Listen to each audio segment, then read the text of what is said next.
Hello, I'm Sebastian. Welcome to Nine Nar Trees podcast. Today, I will summarize and review the book. Strangers, a memoir of marriage by Belle explores the uneasy distance that can grow inside a committed relationship, even when two people share a home, history, and public identity as a couple. Framed as a memoir, the book follows a marriage through the small, cumulative moments that turn familiarity into disconnect and love into something harder to name. Burden focuses on the emotional mechanics of partnership, the stories spouses tell themselves, the silences that become routine, and the ways practical life can crowd out tenderness. Rather than presenting a neat arc from problem to resolution, the narrative leans into ambiguity and lived texture, showing how conflicts can be quiet and how loneliness can exist in plain sight.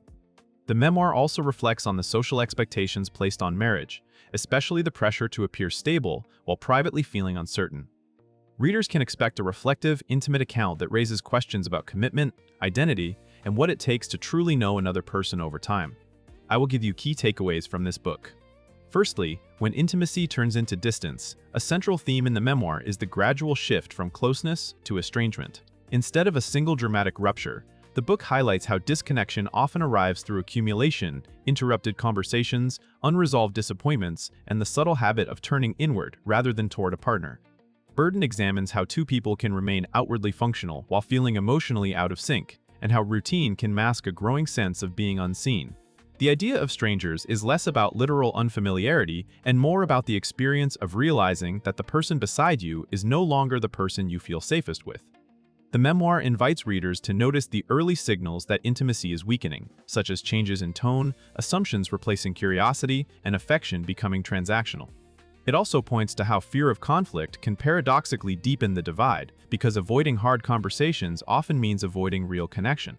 By focusing on the lived reality of emotional distance, the book prompts reflection on how intimacy is maintained through attention, repair, and ongoing willingness to meet each other honestly.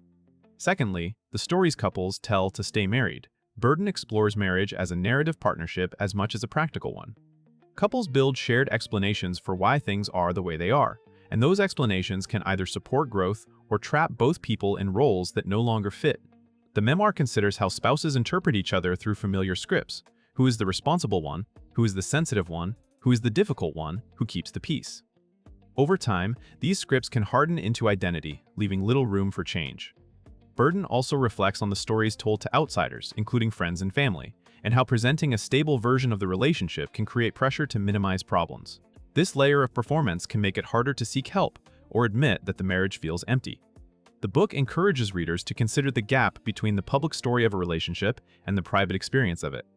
By showing how narrative protects and distorts at the same time, the memoir offers a way to question assumptions, revisit old interpretations, and recognize that marital conflict often includes competing truths rather than a simple right and wrong.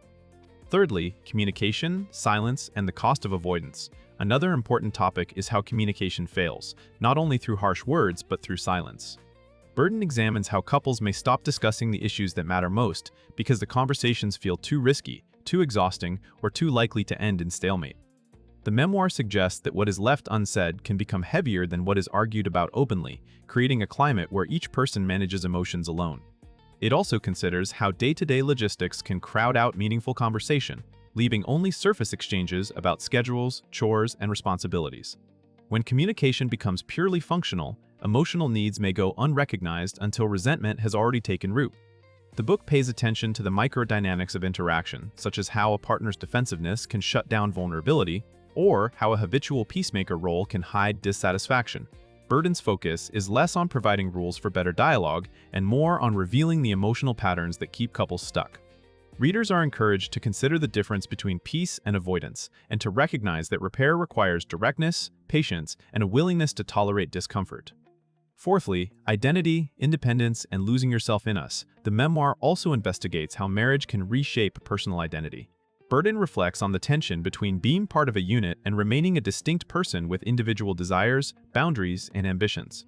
When a relationship is healthy, partnership can expand a person's life. When it is strained, the need to keep the marriage stable can lead to self-erasure, second-guessing, or living according to a version of oneself that feels acceptable to the relationship. The book highlights how small compromises can accumulate until a person no longer recognizes their own preferences or emotional instincts. It also raises the question of how gender norms, cultural expectations, and family models influence what people believe they should tolerate. Burden's narrative invites readers to examine where loyalty ends and self-abandonment begins, and how the fear of being alone can keep someone attached to a dynamic that diminishes them. This topic speaks to the quiet grief of realizing that staying can be a way of disappearing, and that reclaiming a self is sometimes necessary to either rebuild a marriage honestly or face the possibility that the relationship has reached its limits.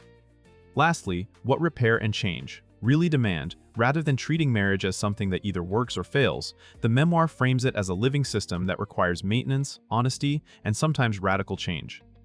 Burden explores the emotional labor involved in trying to repair a relationship, acknowledging harm, naming unmet needs, and confronting patterns that each person contributes to. The memoir suggests that repair is not only about being nicer or communicating better, but about changing the underlying agreements that shape daily life.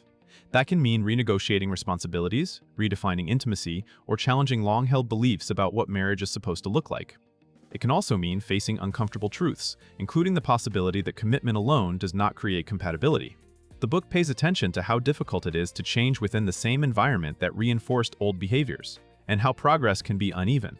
Readers are left with a realistic view of transformation, one that values clarity over optimism.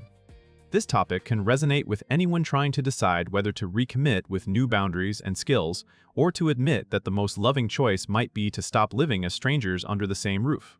In conclusion, this memoir is best suited for readers who enjoy intimate, reflective life writing and want an honest look at marriage beyond the highlight reel.